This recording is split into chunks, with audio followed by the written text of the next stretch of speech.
Students, कैसे हैं आप लोग? Welcome to this session. My name is doctor Kavita Rawat, your English teacher from ICT virtual class. Today we will continue our previous chapter, that is Lost Spring, from the book Flamingo. तो बच्चों, flamingo का ये second chapter है आपका, lost spring. यहाँ पे lost spring क्या है? Spring is not a season. Season की बात नहीं करते हैं, हम बच्चों की बात करते हैं कि किस तरह से यहाँ पे क्या है, स्टोरीज ऑफ स्टोलन चाइल्डहुड. उनका जो बचपन है वो किस तरह से आप कह सकते हैं छीन लिया गया है या चोरी हो गया है. यहाँ पे एनीस जंग ने जैसे एनकाउंटर हुआ था पुअर बच्चों से, और उन्होंने उनका इंटरव्यू लिया था, वही उन्होंने डिस्क्राइब किया है. She describe the pitiful condition of the poor children who have to live in the slums and work hard in the dirty condition. तो किस तरह से कभी भी वो जो है नेवर गो टू स्कूल, क्यों नहीं भेजा गया या never send to the school, because they are their parents are poor, so that they are their बच्चों. तो यहाँ पर उन्हीं बच्चों की कर रही है यहाँ पे है कि वो चाहते हैं, they wanted to go to school, but unfortunately ऐसी कंडीशंस हैं कि they are unable to send to school. फिर बच्चों, या तो उनके पेरेंट्स जो हैं they are not able to pay their fees, या फिर उनके स्कूल घर के आसपास जो है कोई स्कूल नहीं है. मे भी कोई रीजन हो सकता है, जिस तरह से एनीस जंग ने उन्हें प्रॉमिस किया था कि वो स्कूल बिल्ड करेंगी, बट एक वो फेक प्रॉमिस थी, बट उससे पता चला कि वो कितना इंटरेस्ट लेते हैं. They wanted to go to school, जिस तरह से उन्होंने जवाब दिया था एनीस जंग को, कि हमने यस्टरडे डिस्कस. तो first story is about rag pickers. Rag pickers की स्टोरी है. सेकंड स्टोरी आपकी मेकर्स की है, वो लेकर हम पढ़ेंगे.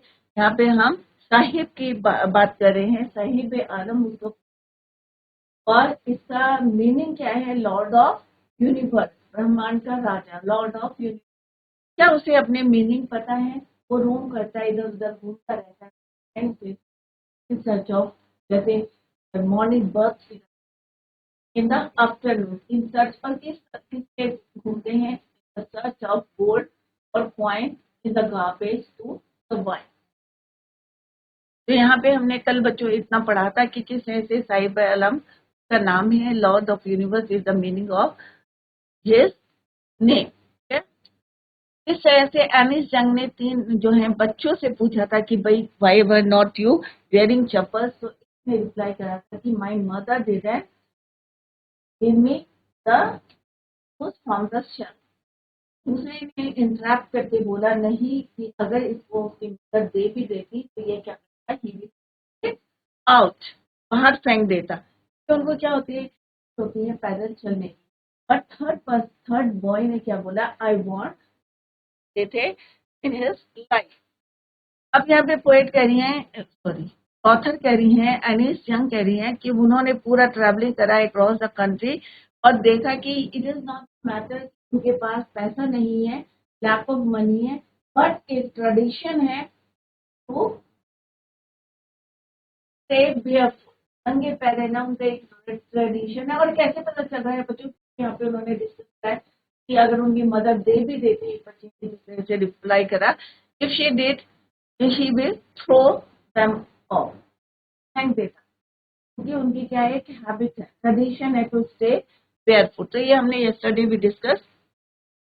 अब इसी के जो है पॉइंट्स हम डिस्कस करते हैं. The author meets a young boy, एक यंग बॉय को मिलते हैं, उसका नाम क्या है बच्चों? साहिब आलम. जैसे मैंने कहा था कि it is a very important, कई बार एग्जाम्स में पूछते हैं कि फुल नेम ऑफ साहिब ए आलम, और कैसे लिखना है ये यहाँ पे हमने कल भी डिस्कस करा. ये कहाँ से माइग्रेट हुए थे? Migrated from Dhaka and settled in the Seemapuri periphery of Delhi. Delhi के आउटस्कर्ट में सीमापुरी एक जगह है, वहां पे वो सेटल हुए थे. और कहाँ से माइग्रेट हुए थे? मैंने स्टॉर्म्स आए थे, और किस तरह से प्रॉपर्टी, उनका घर, उनके they swept in the storms and they migrated from Dhaka to Simapuri or Delhi. Who lived in Simapuri? Simapuri is a locality of refugees from Dhaka who have shifted here in search of Delhi bread and butter. तो आए थे वो क्योंकि उनका जो green field. Community of Simapuri people is professional जितने भी लोग वहाँ पे आप देखेंगे जो ढाका से माइग्रेट होके आए हैं, क्या काम करते हैं, प्रोफेशन क्या है, रैक पिकिंग, कूड़े को बिनना। Tahir says that rag picking is their source of daily income. और rag picking क्या है, उसमें कई बार उन्हें वैल्यूएबल थिंग्स मिलती हैं और किस तरह से वो सोल्व करते हैं, कहाँ पे मार्केट में जाके शॉप है और अर्न करते हैं। तो यहाँ पे उन्होंने कहा it is the source of their daily income. They sometimes come across a 10 rupee note in the garbage and thus consider their garbage bag as gold. कई बार उन्हें पैसा मिलता है, कई बार ऐसी वैल्यूएबल थिंग मिलती है उनकी, ये भी 10 रुपीज, 50 रुपीज. दैट्स व्हाई उन्होंने अपने बोला gold. Along with his friends, अपने दोस्तों के साथ Sahib roams around the states of Simapuri and neighboring cities in search of gold in their garbage bags, but all of them walk barefoot. और सारे लोग जो है किसी से निकलते हैं, साहिब और किसने से अपने फ्रेंड्स के साथ रोम करते हैं, इधर से उधर हैं in search of gold in their garbage bag, but सब कैसे रहते हैं, barefoot, नंगे पैर. On asking why were they not wearing slippers, the group of boys gave various, जैसे हमने पढ़ा कि सबने जो है डिफरेंट आंसर दिए थे और क्या क्या आंसर दिए थे already. As they didn't have one or their mother did not keep them off the shelf. The author here tries to reflect on the condition of the kids. They don't even have a pair of shoes to wear. One of the boys from the group says that he has never owned a pair of shoes in the entire lifetime, while the one who was wearing two different shoes replies that someone gave them to him, कि उसको किसी ने ये दिए. तो यहाँ पे आप पिक्चर में भी देख सकते हैं कि किस तरह से गार्बेज से वो क्या उठा रहे हैं, precious thing. If this is only an excuse to explain away a perpetual state of poverty. Perpetual state means continuing for a long time. ये बहुत समय से जो है स्टेट ऑफ पॉवर्टी, गरीबी जो है उनकी चली आ रही है. I remember a story a man from Udupi. अब यहाँ पे वो कह रही थी मुझे एक स्टोरी याद आ रही है कि कौन से वो उदीपी के. Once told me, एक बार उन्होंने as a young boy he would go to school past an old temple. एक बारी जो है वो एक स्कूल के जब यंग बॉय थे, he would go to school past an old temple. Father was a priest, जहाँ पे उनके फादर क्या थे, प्रेस्ट थे, पुजारी थे. He would stop briefly at the temple, और वहां पे जो है एक टेम्पल था और वो वहां पे रुके. He would stop briefly at the temple and pray for a pair of shoes. और वो जो है वहां पे रुके किसके लिए, pray for a shoes, a pair of shoes. 30 years later I visited his town. अब यहाँ पे बता रहे हैं वो कि जब 30 साल बाद वो फिर से वहां पे गए. उन्होंने कब देखा था, when he was a young boy.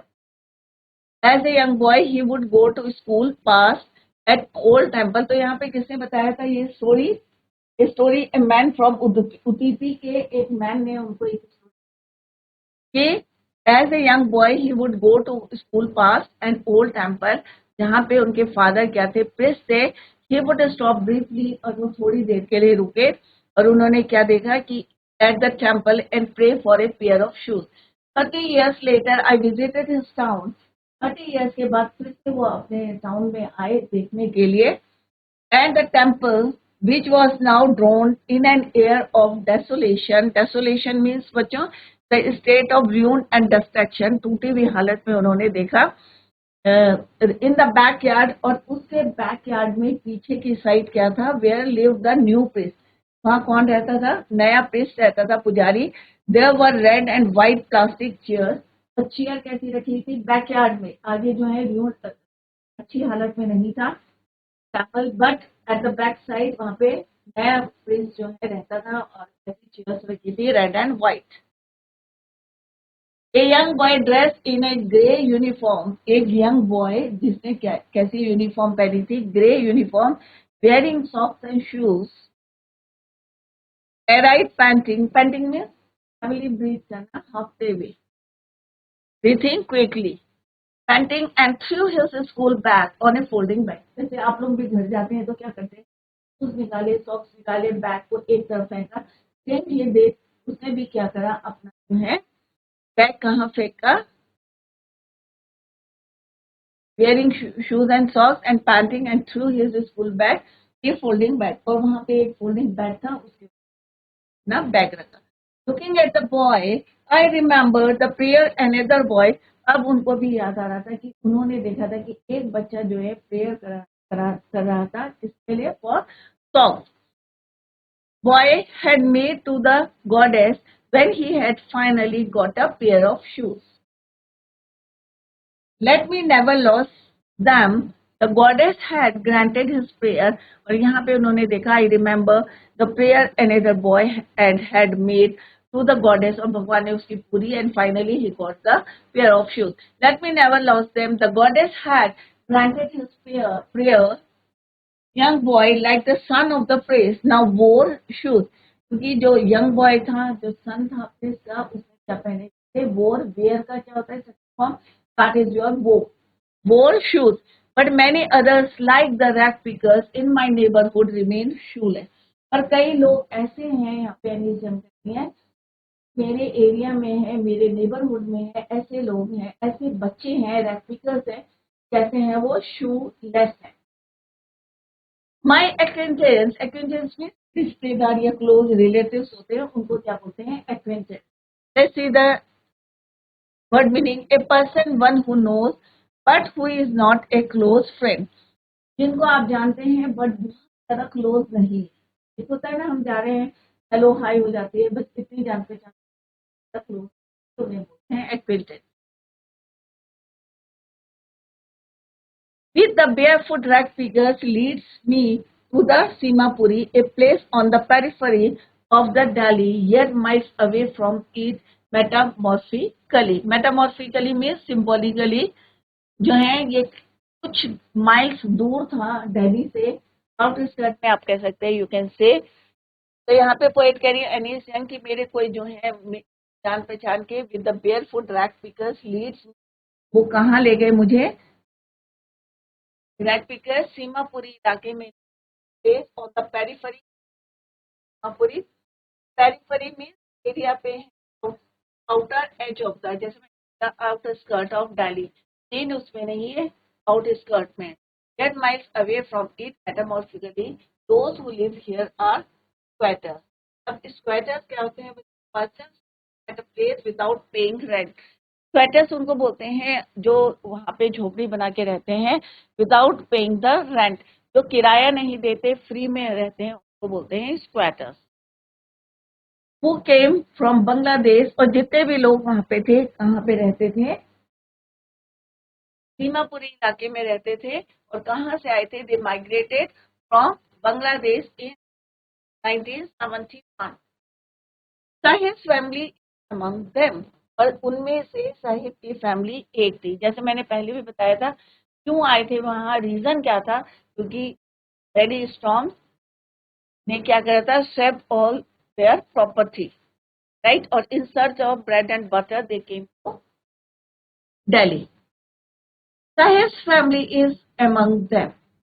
अब उनमें से Sahib, my the barefoot rag pickers, मेरे कोई था, और कौन थे उनके साथ, barefoot rag pickers leads me, कहाँ ले गए उनको, सीमापुरी ले गए। और Seemapuri at the periphery of Delhi, या आप you can see outskirt of Delhi. अब यहाँ पे सारे लोग कैसे रहते थे, विदाउट पेइंग द रेंट, कोई किराया नहीं देते, फ्री में रहते थे। And they migrated from Bangladesh, क्या था, in 1971। Saheb family is among them, और उन्हीं में से एक साहिब की फैमिली थी। Seemapuri was then a wildness. Seemapuri पहले कैसा था, ए वेस्टलैंड था। कैसा था, एक वेस्टलैंड था। और ये जब वहां से माइग्रेट हुए, खाली एक जगह मिली, और they settled there. It is still is, but it is no longer empty. अभी भी जो है वो इसी तरह का है, बट अब वो खाली नहीं है, एम्प्टी नहीं है। कौन है बच्चों वहां पे, जितने भी माइग्रेटेड हैं, जितने रिफ्यूजीज हैं, this sector no longer empty in structure of mud. अब कैसे उन्होंने अपने घर बनाए हैं बच्चों, क्योंकि उनके पास कुछ नहीं था। They came here in search of food and, या आप कह सकते हैं bread and butter to survive. यहाँ पे उन्होंने अपने structure of mud with roofs of tin and tarpaulin। tarpaulin क्या होता है बच्चों, heavy duty water proof cloth, मोटा सा एक वाटर प्रूफ जो है कपड़ा होता है, उसको वो छत के ऊपर जो है डाल देते हैं एज अ रूफ। ठीक है, इधर वो टिन यूज करते हैं या tarpaulin क्लोथ। राइट, तो घर कैसे हैं, मटके हैं with roofs of tin and tarpaulin, devoid of sewage नहीं है, ड्रेनेज और रनिंग वाटर, कोई जो है उनके पास जो है पानी की जो है ड्रेनेज की कोई व्यवस्था नहीं है। और अप्रोक्स कितने बोले हैं उन्होंने, वहां पे सीमापुरी में रैट पिकर्स रहते हैं अबाउट 10,000 रैट पिकर्स। कितने हैं बच्चों, 10,000 rat pickers. They have lived here more than 30 years। 30 साल से ज्यादा हो गए हैं उनको रहते रहते सीमापुरी पे, बट स्टिल उनकी अपनी आइडेंटिटी, अपनी पहचान नहीं है। 30 years without an identity, without permits, but with ration cards that get their names on voters list। उनके पास अपनी आइडेंटिटी, कोई जो है विदाउट परमिट वो वहां पे रहते हैं, बट उनके पास एक राशन कार्ड है जो वहां पे है वोटर के लिए, वोट डालने के लिए, दैट गेट देयर नेम्स, और वहां पे उनका नाम लिखा हुआ है राशन कार्ड में, that get their names on voter list, और वहां से वो वोटर लिस्ट में वोट देते हैं। And enable them to buy grain, and enable them to buy grain। Food is more important for survival than an identity। पहचान अगर नहीं भी होती है बच्चों, खाना जो है अपनी बेसिक नीड्स जो है वो बहुत ज्यादा इम्पोर्टेंट। तो यहाँ पे हम यही बता रही है कि food is more important for survival than an identity. पहचान ना भी हो तो फूड जो है बहुत इम्पोर्टेंट होते हैं सर्वाइवल के लिए। If at the end of the day we can feed our families and go to bed। तो यहाँ पे वो कहते हैं कि किस तरह से जो है फूड उतना इम्पोर्टेंट, फूड जो है हमारे लिए इम्पोर्टेंट है, आइडेंटिटी नहीं है। एटलीस्ट हम at the end of the day अपने बच्चों को, अपनी फैमिली को कुछ जो है खिलाते हैं, two by grain, feed our families and go to bed without an aching stomach। अगर खाली पेट होगा तो ऑब्वियसली आपको नींद नहीं आएगी। तो यहाँ पे वो यही बताना चाह रहे हैं कि हम लोग अर्न करते हैं, इतना अर्न करते हैं सो दैट हम एक चैन की नींद ले लेते हैं, साउंड स्लीप कर लेते हैं without itching stomach। We would rather live here than in the field that gave us no grace। तो उन्होंने कहा we would rather live here, कि हम यहाँ पे रह रहे हैं, then in the fields that gave us, की फील्ड क्या है, हमें कुछ नहीं दे रही है, सारे क्या हो गए, स्वेप्ट हो गए हैं। Say a group of women in a tattered sarees, when I asked them why they left their beautiful land of green fields and rivers। जब उन्होंने एक जो है ग्रुप ऑफ वुमेन से पूछा जिन्होंने टैटर्ड मीन्स फटी हुई साड़ी पहनी हुई थी, टैटर्ड मीन्स फटी हुई, राइट। तो उन्होंने जब पूछा था कि भाई तुम जो है, I asked them why they left, कि तुमने वहां पे क्यों नहीं छोड़ा, तो उन्होंने कहा एटलीस्ट हम यहाँ पे खाना खा रहे हैं और हमारी जो फील्ड है वहां पे क्या है, no grain, gave us no grain, that's why they left their beautiful land of green fields and rivers. किसने बताया ये बच्चों, a group of women in tattered saris. Whenever they find food, they pitch their tents that become transit homes। Whenever they find food, they pitch their, और जहाँ पे भी उनको खाना मिलता है वहीं पे वो अपना टेंट को लगा देते हैं। That become transit, temporary homes होते हैं, जहाँ पे खाना मिलता है, जहाँ पे सोर्सेज मिलती है उनको खाने की, वहीं पे वो अपना टेंट लगा के क्या करते हैं, सेटल्ड होते हैं। Children grow up in them, और वहीं पे उनके बच्चे बड़े होते हैं, बिकमिंग पार्टनर्स इन सर्वाइवल, और हर बच्चा जो है सर्वाइवल के लिए जो है, सर्वाइव करने के लिए, अर्न करने के लिए एक पार्टनर बन जाता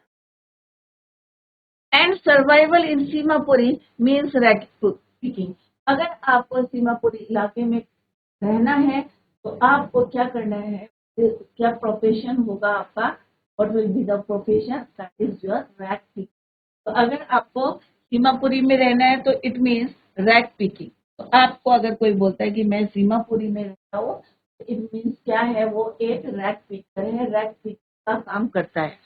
through the years it has acquired the proportion of a fine art. Garbage to them is gold.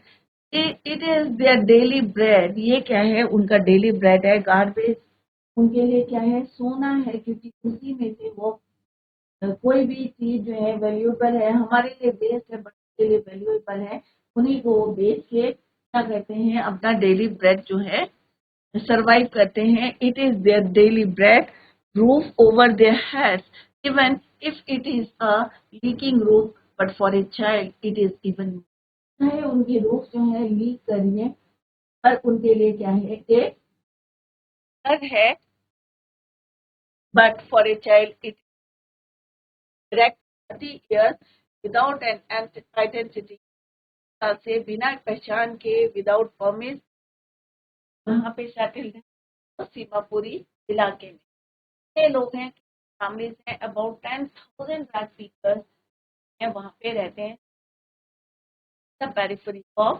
Delhi. क्या बच्चों, और किस तरह से उन्होंने बताया, हमारी कोई सिर्फ राशन कार्ड में आई समटाइम्स फाइंड, अब यहाँ पे क्या बोल रहे हैं कि I sometimes find a rupee even a 10 rupee note. तो साहिब कहता है कि कभी जो है मुझे का और कभी मुझे है 10 रुपए का नोट मिल जाता है। Sahib says his eyes lighting up, और चमक दिखती है उसकी आंखों में, कभी मुझे 1 रुपया या कभी कोई वैल्यूएबल चीज मिल जाती है इन द गार्बेज। और जो हमारे लिए वेस्ट है वो क्या है, उनके लिए प्रीशियस थिंग है, वो उनके लिए क्या है, daily bread. When you can find a silver coin in a heap of garbage, you don't stop scrunching, for there is a hope of finding more. कभी क्या होता है बच्चों, ढेर ही क्या होता है बच्चों, ढेर, कभी कूड़े के ढेर में आपको क्या मिल जाता है, कोई कॉइन मिल जाता है, सिल्वर कॉइन मिल जाता है, आप और उसमें स्क्रंचिंग करते हैं और ढूंढने की कोशिश करते हैं, मे बी उसको उसमें और कॉइन मिल जाए, सिल्वर कॉइन मिल जाए, इस होप से आप उसको कंटिन्यू क्या करते हैं, स्क्रंचिंग करते हैं। It seems that for children, garbage has a meaning different from what it means to their parents. अब यहाँ पे बच्चों के लिए क्या है, it is different in meaning, garbage का मीनिंग जो है उनके लिए डिफरेंट है। That for children garbage has a meaning different from what it means to their parents. For the children it is wrapped in wonder, for the adult it is a means of survival. उनके लिए क्या है, ये एक आप कह सकते हैं कि उन्होंने और अच्छा जो है उनका लाइफ में होता है, बट उनके जो पेरेंट्स हैं उनके लिए क्या है, अगर कुछ सिल्वर कॉइन या रुपी मिल जाता है, इट मीन्स ओनली सर्वाइवल, जिंदा रहने के लिए, सर्वाइव करने के लिए जो भी मिलता है, but for children it is wrapped in one. एक मॉर्निंग की बात कर रहे हैं यहाँ पे अनीशा, वन विंटर मॉर्निंग, एक जो है सर्दियों की सुबह थी, I see Sahib is standing by the fence gate of the neighborhood club. एक जो है वहाँ पे नेबरहुड को, एक पड़ोस में क्लब था, वहाँ पे उन्होंने देखा इस जंग में कि साहिब क्या कर रहा था, वहाँ पे खड़ा था, वहाँ पे फेंस गेट में, जहाँ पे फेंसिंग हो रखी थी, गेट पे खड़े थे। Watching two young men dressed in white playing tennis. दो यंग बॉय क्या कर रहे थे वहाँ पे, मैन खेल रहे थे टेनिस, और वो वहां से फेंस पे लगी हुई थी, बार कह सकते हैं आप, फेंस करा हुआ था, बाउंड्री बनी हुई थी, वहां से वो उनको देख रहा था। कौन बच्चों, साहिब।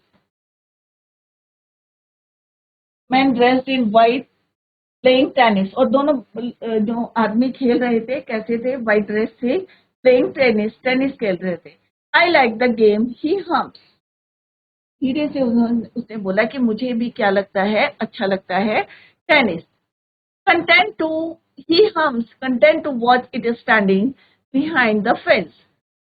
अब कहाँ से देख रहा था वो बच्चों? कंटेंट में सेटिस्फाइड, उनको वो फेंसिंग के बाहर से दिख रहा था और इसी में से संतुष्ट हो रहा था कि दो लोग जो हैं they were playing tennis. Content means satisfied to watch it standing behind the fence. Fencing जहाँ करी हुई थी उसके पीछे से वो इनको खेलते हुए देख रहा था. I go inside when no one is around. He admits. और उसने बताया कि जब कोई नहीं होता है तब मैं अंदर जाता हूँ. परमिशन देता है वो भी अभी हम पढ़ेंगे. I go inside when no one is around. He admits. The gatekeeper lets me the same. और जो गेट कीपर है जब कोई नहीं होता है तो यहाँ पे उसने यही बताया है कि ये समर गेट जब दूंगी. और फैक्ट क्या है कि discarded shoes of some rich boy, कोई अमीर बच्चे हैं who perhaps he refused to wear them for a hole in one of them. दोनों में से एक में क्या है? होल है और इस कारण उसने क्या करें इसको डिस्कार्डेड मीन्स फेंक दिए. डज नॉट बॉदर हिम, पर उसको ये बॉदर नहीं करता है कि क्या है होल है या कुछ. बट वो रिच बॉय था जो रिफ्यूज कर रहा था, refuse to wear because of a hole in one of them. एक में होल था, that's the reason why he refuse to wear. For one who has walked barefoot, even shoes with a hole is a dream come true. But अगर कोई जो है नंगे पैर चल रहा है, barefoot चल रहा है और अगर उसको शूज मिलते हैं और जिसमें एक होल है, ड्रीम कम ट्रू. उसके लिए तो ये क्या है कि उसका सपना क्या हो रहा है, सच हो रहा है. क्योंकि आज उसको जो है barefoot में, नंगे पैरों में क्या मिल रहे हैं बच्चों? शूज मिल रहे हैं. इट मीन्स इतनी वैल्यू है इसकी कि जो हम आज डिस्कार्ड कर रहे हैं वो उसके लिए कितनी वैल्यू करता है. ऐसा लगता है कि उसके dream come true. But the game he is watching वो इंस्टेंटली आउट ऑफ हिज, वो गेम, वो टेनिस का देख रहा है वो उसकी बहुत दूर है. ऑब्वियसली कि वो इसी में सेटिस्फाइड है कि वो कहाँ से देख रहा है, फाइंड द सेंस. यहाँ पे document third means on transit temporary home, हमने पहले पढ़ा था. कंटेंट मीन्स सेटिस्फाइड, तो वो इसी बात से सेटिस्फाइड था. वो कहाँ है? Behind the fence. खैर बच्चों, और उसने जो शूज पहने थे वो कैसे थे? एक में होल था. और क्यों किसने डिस्कार्ड करे थे? एक रिच बॉय ने. इसलिए करे थे because of a hole one of them, की दोनों में से एक में एक होल था. बट उसके क्या थे? वो बहुत प्रीशियस थे, वैल्यूएबल थे. क्यों थे? एक आज उसके लिए क्या होता था? Dream come true. This morning Saheb is on his way to the milk booth. अब इस मॉर्निंग साहिब कहाँ थे? मिल्क बूथ में जा रहे थे. ऑन हिज वे, रास्ते में मिल्क बूथ में. In his hand is a steel canister, और हाथ में क्या था उसके? एक स्टील कैंस्टर था instead of A black bag. जो उसका अपना बैग था उसके इंस्टेड ऑफ दैट क्या था उसके हाथ में बच्चों? एक मिल्क. कहाँ जा रहा था? मिल्क बूथ में जा रहा था. और एक इसके पास क्या था? कैंस्टर. बच्चों तो इसको हम कल कंटिन्यू करेंगे. बच्चों रिवाइज करें, घर में जाके revise the chapter at home, जितना भी हमने आज पढ़ा है. और कहीं पे समझ में नहीं आया तो आप लोग पूछ सकते हैं, क्योंकि एक्सट्रैक्ट बेस्ड क्वेश्चंस भी एग्जाम में आते हैं. वो later we will discuss. That's all for today. Thank you so much. Bye. Take care. Have a nice day.